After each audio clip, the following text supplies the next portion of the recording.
బులెటిన్లో మరో breaking news చూస్తున్నాం. తెలంగాణ మంత్రివర్గ విస్తరణకు రంగం సిద్ధమైంది. కాంగ్రెస్ హైకమాండ్ గ్రీన్ సిగ్నల్ ఇవ్వడంతో కొత్తగా ముగ్గురికి చోటు దక్కనుంది. ఇవాళ మధ్యాహ్నం 12:12 నిమిషాలకు మధ్య ప్రమాణ స్వీకారం జరగనుంది. ఇక విశ్వసనీయ వర్గాల సమాచారం ప్రకారం బీసీల నుంచి శ్రీహరి ముదిరాజ్, మాలల నుంచి వివేక్, మాదిగల నుంచి అడ్లూరి లక్ష్మణ్ కుమార్ కు చోటు కల్పించనుంది. ఇక శాసనసభ ఉపసభాపతిగా రామచంద్ర నాయక్ను ఎంపిక చేసినట్లుగా సమాచారం. విస్తరణలో సామాజిక న్యాయాన్ని పరిగణలోకి తీసుకుని ఎస్సీ, ఎస్టీ, బీసీలకు మాత్రమే ప్రాధాన్యం ఇవ్వాలని అధిష్టానం నిర్ణయం తీసుకున్నట్లుగా తెలుస్తుంది.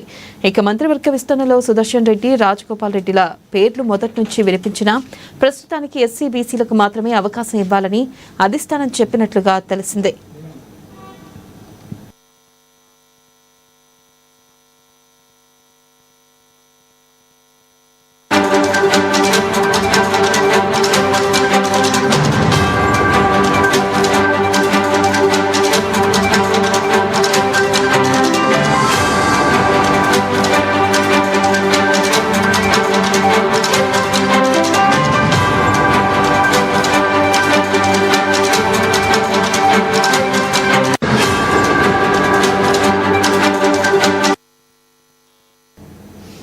ఇక ప్రస్తుతం ముగ్గురికి అవకాశం కల్పిస్తే మరో 3 స్థానాలు ఖాళీగా ఉంటాయి. వాటితో పాటు చీఫ్ విప్ పదవి భర్తీకి కూడా కసరత్తు సాగుతుంది. ఇక బీసీల నుంచి ఆది శ్రీనివాస్ ప్రస్తుతం శాసనసభలో విప్గా ఉన్నారు. గ్రేటర్ హైదరాబాద్తో పాటు ఉమ్మడి రంగారెడ్డి జిల్లా నుంచి మంత్రివర్గంలో ఎవరూ లేనందున వికారాబాద్ ఎమ్మెల్యే స్పీకర్ ప్రసాద్ కుమార్ను మంత్రివర్గంలోకి తీసుకుని అదే సామాజిక వర్గానికి చెందిన మరొకరికి సభాపతి పదవి ఇస్తే ఎలా ఉంటుందనే అంశం కూడా పార్టీ పరిశీలనలో ఉన్నట్లు నేతలు చెబుతున్నారు. ఇక మంత్రి పదవుల కోసం పోటీ పడుతున్న వాటిలో ఒకరికి చీఫ్ విప్ పదవి ఇచ్చి సర్దుబాటు చేసే అవకాశాలు ఉన్నాయి.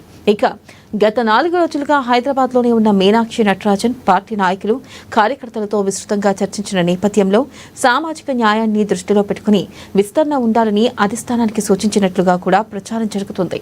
పార్టీ లైన్కు విరుద్ధంగా ఎవరు మాట్లాడినా తదుపరి పదవుల్లో వారికి ప్రాధాన్యం ఉండదని స్పష్టం చేస్తున్నట్లు సమాచారం. ఇక దీనిపై మరింత సమాచారాన్ని మా ప్రతినిధి రమేష్ అందిస్తారు.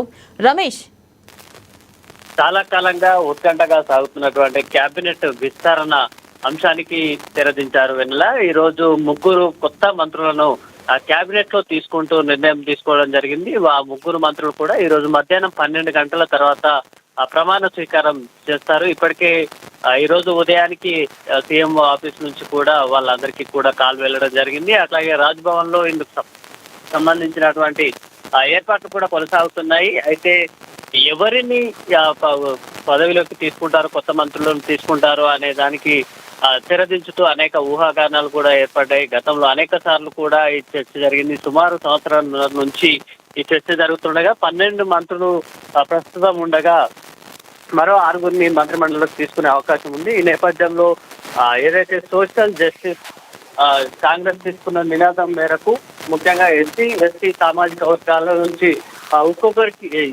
మాదిగ సామాజిక వర్గాల నుంచి అట్లాగే ఒక బీసీని కూడా తీసుకోవడం జరిగింది. 3నికి కొత్త కేబినెట్ లో 3 మంత్రులు రాబోతున్నారు. ఇందులో ఎస్సీ మాల సామాజిక వర్గం నుంచి వివేక్, అలాగే మాదిగ సామాజిక వర్గం నుంచి సత్యనారాయణకు, బీసీ సామాజిక వర్గానికి సంబంధించి ముదిరాజ్ క్యాస్ట్కి సంబంధించినటువంటి శ్రీహరికి అవకాశం ఇవ్వడం జరిగింది. ఇక మధ్యాహ్నం 12 గంటల తర్వాత వీరంతా కూడా ప్రమాణ స్వీకారం చేయనున్నారు. వెళ్ళిన రైట్ రమేష్, థ్యాంక్ యూ.